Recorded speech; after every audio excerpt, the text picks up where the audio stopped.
नमस्कार दोस्तों, मैं बादशाह सिंह आपके अपने हिंदी यूट्यूब चैनल बुलंद आवाज़ में आपका हार्दिक स्वागत करता हूं। दोस्तों, आजकल का कलयुग में प्रचलन है और स्पेशली अब जिनकी समझ में आ गया है वो तो इस चीज़ को नहीं मानते, लेकिन गांव देहात में आज भी इस चीज़ की बहुत मान्यता देते हैं इस चीज़ को कि भाई बेटा नहीं होगा, एक वंश को चलाने वाला, आगे बढ़ाने वाला पैदा नहीं होगा। बेटे के पीछे पागल हो जाते हैं, लेकिन ये नहीं कभी सोचते हैं कि वास्तव में यही बेटा, क्योंकि बाद में आपने देखा है कि जैसे कई लोग बाग आपने न्यूज़ में भी देखते हैं, वृद्ध आश्रम में भी देखते हैं, कितने बेटे अपने माँ बाप को वृद्ध आश्रम में छोड़ करके चले जाते हैं। जिस बेटे को 9 महीने माँ कोख में रख करके पालती है, अपने खून से सींचती है, उसके बाद में उसको जन्म देती है, वो प्रसव पीड़ा सहती है जो कि अत्यंत दुखदाई होता है। उस प्रसव पीड़ा को भूल करके उसका पालन पोषण करती है, पढ़ाती लिखाती है और शादी करती है। और शादी करने के बाद में फिर बेटे के दिल में, बेटे और बहू के दिल में इतनी जगह नहीं रहती है कि किसी कोने में इन वृद्ध माँ बाप को डाल करके, इसको रख करके सेवा करें। ये परिस्थिति है। लेकिन जिस चीज़ के लिए लोग बाग अनिच्छा करते हैं कि अच्छा नहीं कि भाई बेटी हो गई, कहीं कहीं तो देहात में लोग बाग बोलते हैं मजाक मजाक में कि एक डिग्री आ गई। डिग्री मतलब सारा धन माल कुड़क हो जाएगा, ये लेकर के चली जाएगी, देना पड़ेगा, दहेज में देना पड़ेगा, अच्छा घर ढूंढने के लिए दहेज देना पड़ेगा। इस कारण से बेटियों को कोई नहीं लाता। लेकिन समाज ये चीज़ नहीं समझता है।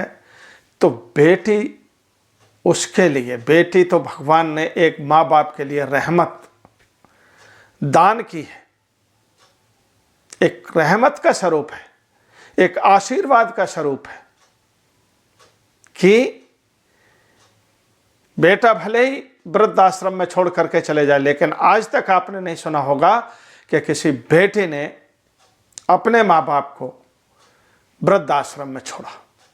वो आखिरी दम तक सारा त्याग कर देते, वो आखिरी दम तक उसकी सेवा करती है। दोस्तों, वीडियो में आगे बढ़ने से पहले मेरा आप सबसे यही आग्रह है कि जो लोग इस चैनल पर नए हैं वो चैनल को सब्सक्राइब जरूर कर लें, और सब्सक्राइब करने के बाद बेल आइकन को दबाना ना भूलें, ताकि जब भी मैं ऐसे आपसे जुड़े, आपकी ज़िंदगी से जुड़े मार्मिक वीडियो अपलोड करूं तो सबसे पहले नोटिफिकेशन आपके पास में पहुंचे। और दोस्तों, ये तो एक सबसे बड़ी खुशखबरी है कि सब्सक्राइब करने का कोई पैसा नहीं लगता है। और वीडियो पसंद आए तो दोस्तों के साथ ज़रूर शेयर करें, एक लाइक करते हैं, अगर आपको पसंद आया है तो लाइक कर दें। तो वीडियो में आगे चलते हैं। दोस्तों, एक किसान की कहानी है कि एक किसान के घर में 5 बेटियां पैदा हुई। 5 बेटियां पैदा हुई तो बड़े दुखी थे कि भाई बेटा नहीं हुआ, वंश कैसे आगे चलेगा। तो आखिर में जब छठे बार उसकी माँ, कहते हैं किसान की पत्नी गर्भवती हुई, तो उन्होंने यह आशा की कि चलो ये बेटा हो जाए। जब 6वीं बार भी वो बेटी हो गई तो उसको घर में रखने की बजाय वो किसान कपड़े में लपेट करके बाहर किसी चौराहे पर छोड़े आया। आप दोस्तों, क्या ऐसा करना चाहिए? नहीं, इससे बेहतर है कि आप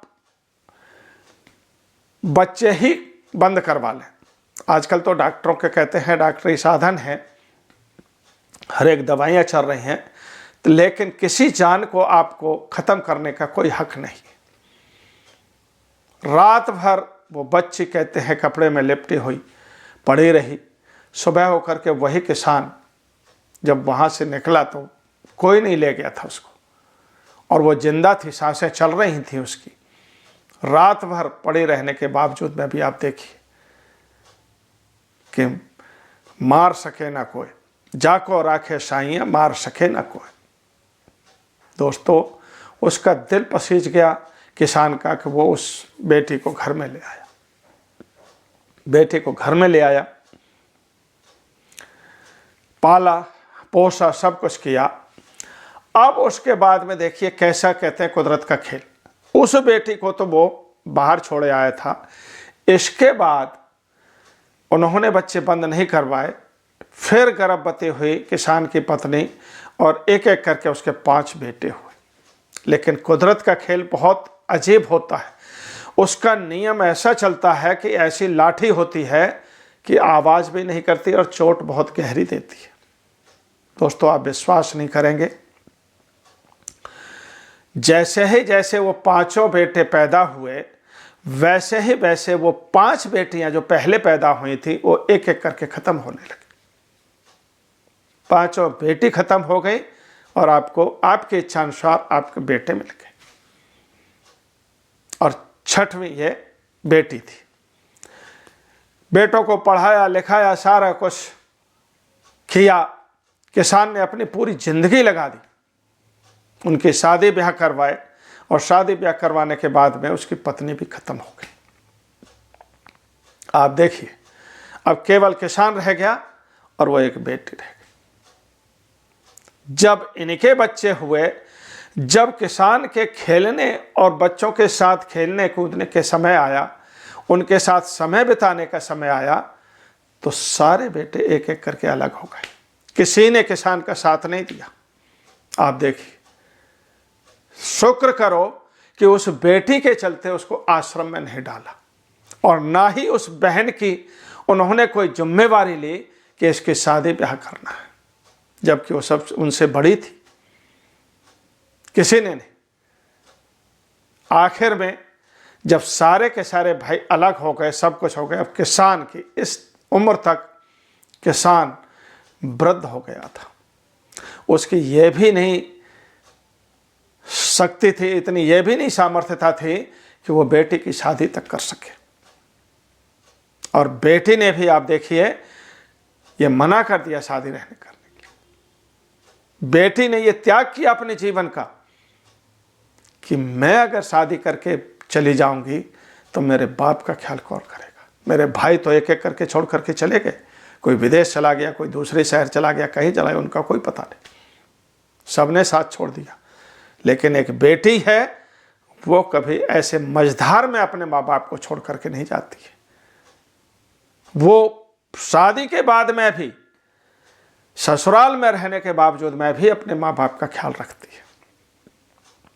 तो दोस्तों, बेटी तो एक रहमत है माँ बाप के लिए।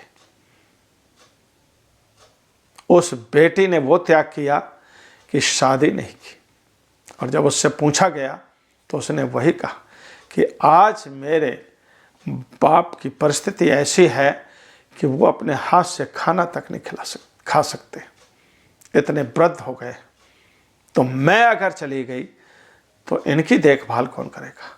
उसने अपना पूर्ण जीवन त्याग कर दिया केवल एक माँ बाप के लिए। दोस्तों, ये होती हैं बेटियाँ, ना कि बेटे जो वृद्धाश्रम में छोड़ देते हैं और ना अपने आप से अलग हो जाते हैं। चाहे कहीं भी कुछ भी करो, मरो या जिंदा रहो, हमें कोई मतलब नहीं।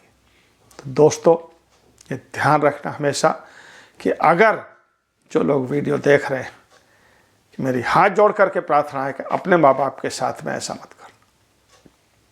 और ना ही मैं तो ये खुद कहता हूँ कि मैंने कभी नहीं किया। मैंने आखिरी श्वास तक अपने माँ बाप के साथ सेवा की, जब तक माँ खत्म हो गई उसके बाद में ही हम करें। तो मैं तो इतना ही कहना चाहूँगा दोस्तों कि जिन लोगों ने वीडियो अंत तक देखा उनका बहुत बहुत शुक्रिया। और वीडियो अगर पसंद आया हो तो अपने दोस्तों के साथ शेयर करना ना भूलें। मैं तो इतना ही कहूँगा। जय हिंद, जय